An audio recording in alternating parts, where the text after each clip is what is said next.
Salut, c'est Thomas Poutot. Et non, aujourd'hui c'est Alexandre. Je profite de l'absence de Thomas pour prendre le contrôle de cette fleur du mal et de ce qui s'avérera être le dernier épisode de la trilogie du feu. Bienvenue dans les capsules du podcast mayennais Splendid qui s'évertue à concilier le spleen baudelairien avec l'éclat du splendide.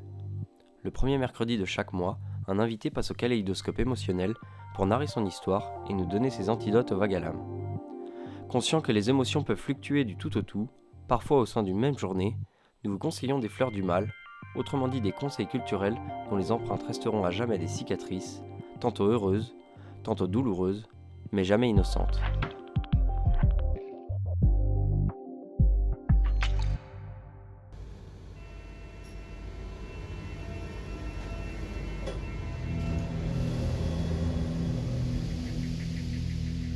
Monte jusqu'au nez, l'odeur de l'asphalte humide qui se conjugue à celle du maïs grillé. Aujourd'hui, on s'arrête sur la ligne 12 du métro de la capitale.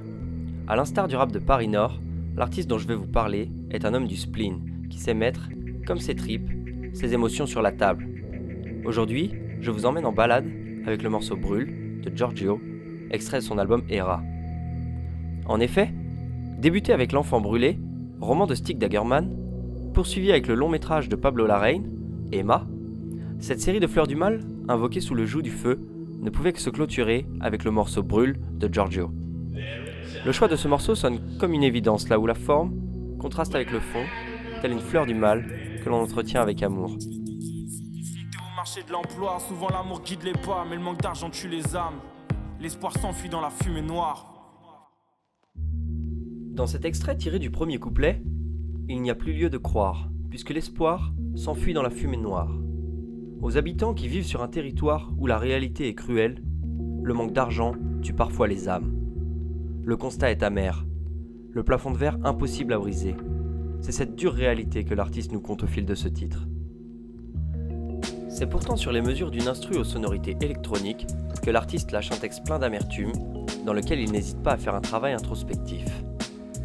Le rappeur de 28 ans fait le constat des sentiments qui envahissent son quotidien et celui de ses proches.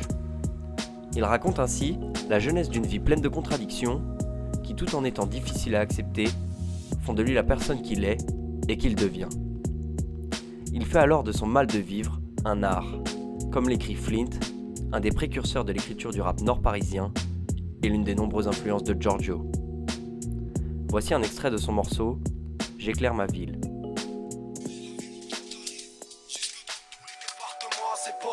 On revendique tous une appartenance assez forte. On fait un art du mal de vivre. Cette ville a deux rides. Y'a ceux qui partagent le gâteau et d'autres la cerise. Y'a les escrocs et les putains du vedettariat qui gagnent autant que tout un wagon du prolétariat.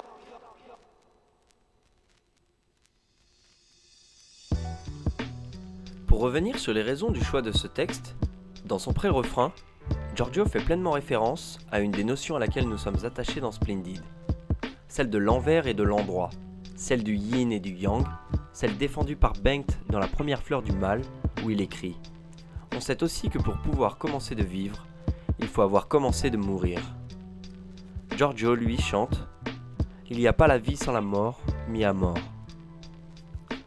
Il me semble que l'expression « le phénix qui renaît de ses cendres » prend tout son sens grâce aux mots de Giorgio.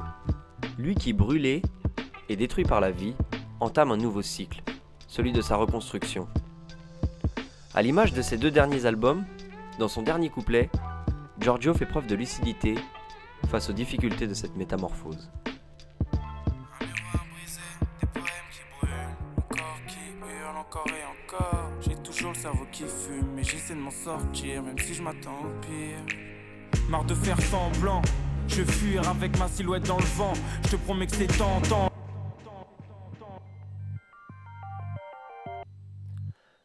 Merci à vous d'avoir écouté cet épisode jusqu'à la fin. N'hésitez pas à réagir sur nos réseaux sociaux, à noter l'épisode sur les plateformes de diffusion. Vous pouvez retrouver dans la description toutes les références citées durant l'épisode. On se donne rendez-vous dans 2 semaines, où un nouvel invité passera au kaléidoscope émotionnel de Splendid, et dans un mois, ce sera une nouvelle fleur du mal, présentée par Thomas, avec le commencement d'un nouveau cycle, celui de l'eau, pour tempérer les ardeurs du feu, avec la présentation d'une œuvre cinématographique sud-coréenne, intitulée Printemps, été, automne, hiver, et Printemps de Kim Ki-duk.